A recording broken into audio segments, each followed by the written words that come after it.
देख अनाया, ये सब तेरे मायके में चलता होगा, मेरे घर में ये सब नहीं चलेगा। मेरे हिसाब से ही सारा कुछ होगा। तेरी माँ रखी साड़ियाँ दे देती है, पर मैं तो अपनी समधन को नई साड़ी ही भेजूंगी। तू मुझे 5,000 रुपये दे दे बस। प्रशांत से मैंने बात कर ली है। देखना, सुंदर ही साड़ी लाकर मैं आकांक्षा की सास को खुश कर दूंगी। उसकी सास उसे खुश रहेगी, तभी तो मेरी बेटी वहाँ खुशी से रह पाएगी। अब अपने मायके वालों की तरह कंजूसी मत कर। अपनी सास की ऐसी बातें सुनकर अनाया का माथा फिर से ठनक गया।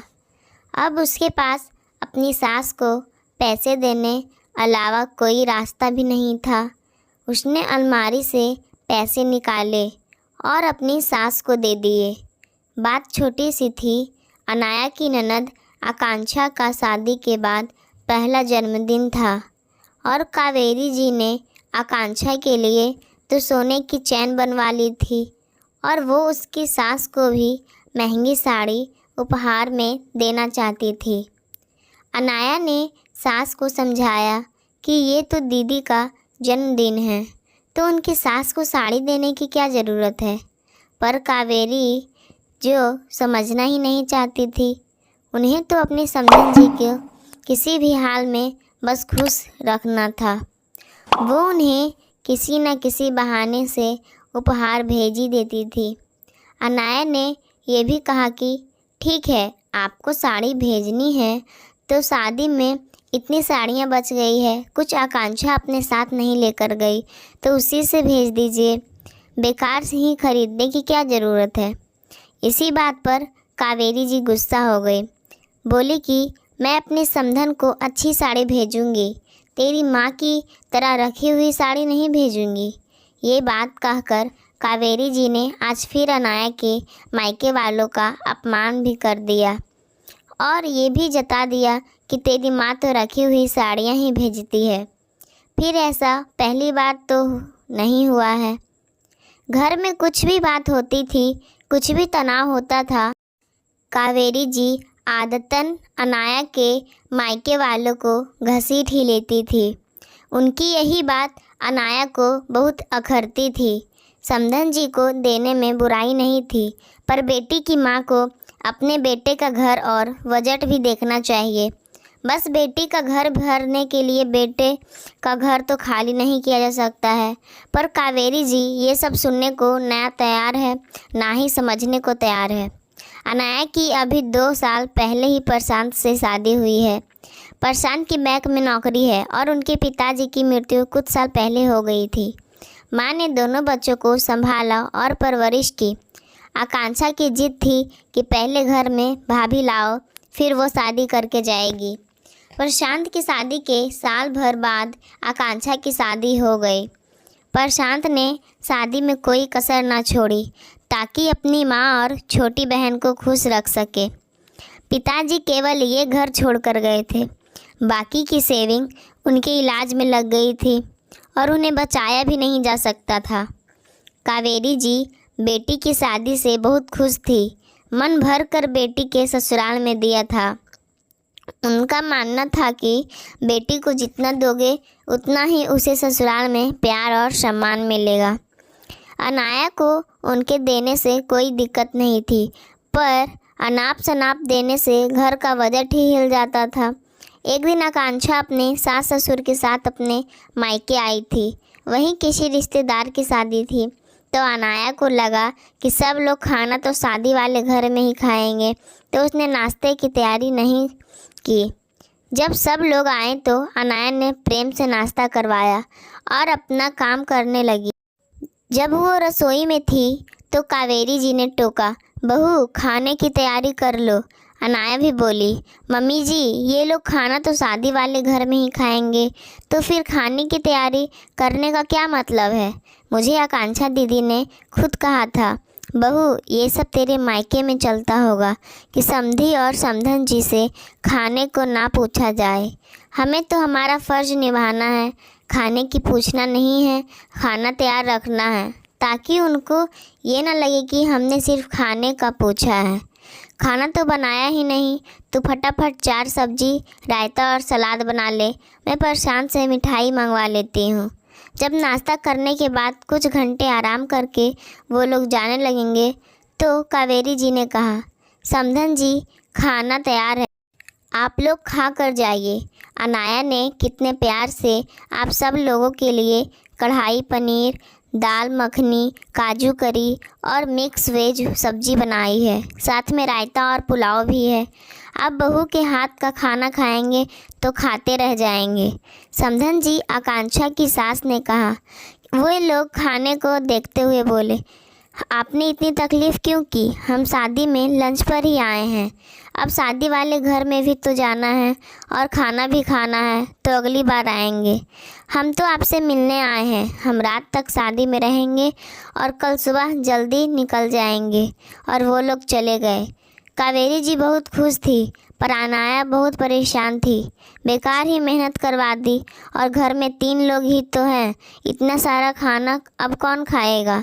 अनाया का मन तो किया कि वो अपनी सास को 2 शब्द सुना दे, पर प्रशांत ने मना कर रखा था कि मम्मी को कभी कुछ मत कहना, इसलिए वो सब सुनकर भी चुप रह जाती थी। अनाया घर संभाल रही थी। उसे सफाई में पुराने पर्दे मिले तो उसने पुराने पर्दों से कुछ थैले सिलवा लिए, क्योंकि हाथ से सिलवाए गए थैले बाज़ार में मिलने वाले थैलों से मजबूत होते हैं। जब थैले सिलकर आ गए तो उसने सास को दिखाए तो कावेरी जी ने फिर से ताना मारा, बहू, ये सब तेरे मायके में चलता होगा। तेरे मायके में ऐसे ही फटे पुराने कपड़ों के थैले सिलवाए जाते होंगे, तभी तुझे आदत है। कंजूसी की हद हो गई। बाज़ार में इतने सुंदर थैले मिलते हैं और अब तो प्रशांत भी कितना कमा रहा है, तुम फालतू ही कंजूसी करती हो। नए और अच्छे थैले खरीद ले आती। कावेरी ये कहकर कमरे में चली गई। आज तो अनाया की आंखें भर आई। प्रशांत वही सोफे पर बैठा था तो उसे भी ये सुनकर अच्छा नहीं लगा। रात को अनाया चुप थी। प्रशांत उसकी पीड़ा को समझ रहा था। प्रशांत, हमारे घर का सिस्टम ही उल्टा है। मैं बहू होकर पैसा बचाने की कोशिश करती हूँ और मम्मी जी पैसा फालतू खर्च करती है। मैंने मेरे मायके में हिसाब से चलना सीखा है। मुझे लगा पापा जी तो है नहीं, मम्मी जी ने आपको और दीदी को पाला है तो उन्होंने घर देखकर चलाया होगा, पर यहाँ तो कहानी ही दूसरी है। मैं जो करती हूँ उन्हें पसंद नहीं आता है तो साफ कह दे, मुझे इतना बुरा नहीं लगेगा। पर हर बार मेरे मायके वालों को बीच में घसीटना और उन्हें ताना देना ज़रूरी है क्या? मुझसे ये सब सहन नहीं होता है।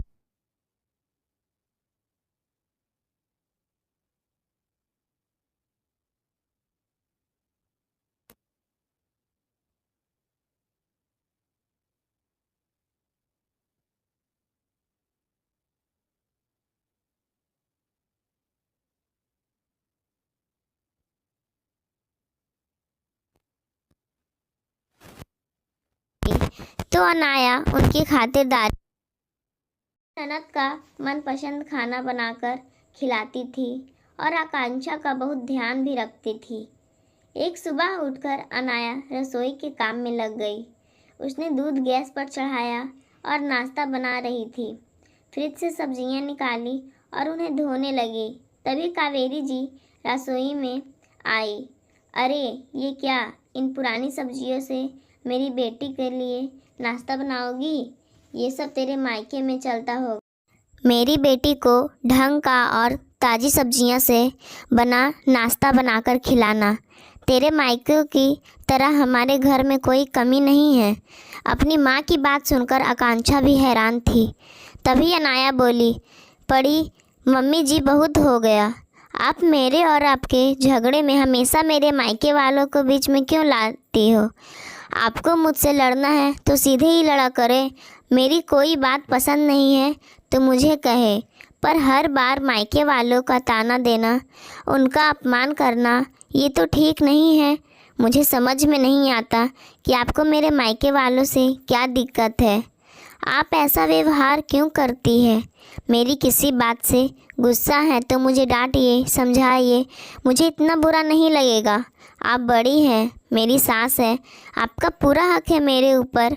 आप मुझे कुछ भी कह सकती हैं, पर इस तरीके से कहेंगी तो मेरे दिल में आपके लिए इज्जत कम हो जाएगी। अनाया की बात सुनकर कावेरी जी गुस्सा हो गई और अपनी बेटी आकांक्षा की ओर देखकर बोलती है, देख ले तेरी भाभी का व्यवहार, मेरे साथ कैसे जबान लड़ाती है। आजकल की लड़कियों को तो ज़रा भी तमीज़ नहीं है। मम्मी, भाभी गलत नहीं कह रही है। पहले आप उन्हें ये सब बोलती थी तो मुझे कोई फ़र्क नहीं पड़ता था, तब मेरी शादी नहीं हुई थी। पर अब मुझे भी फ़र्क पड़ता है। मैं भी ससुराल चली गई हूँ।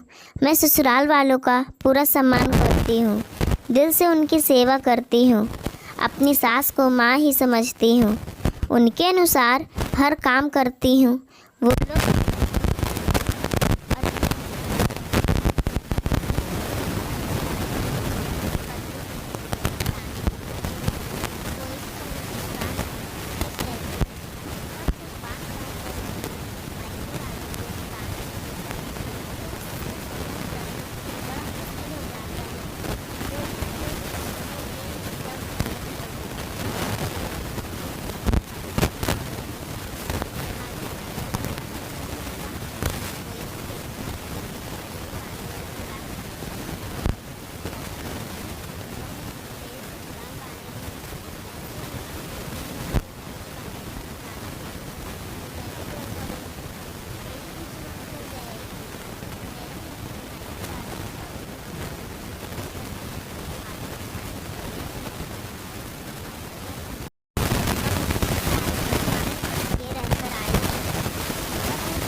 कहेंगे तो मुझे भी अच्छा नहीं लगेगा।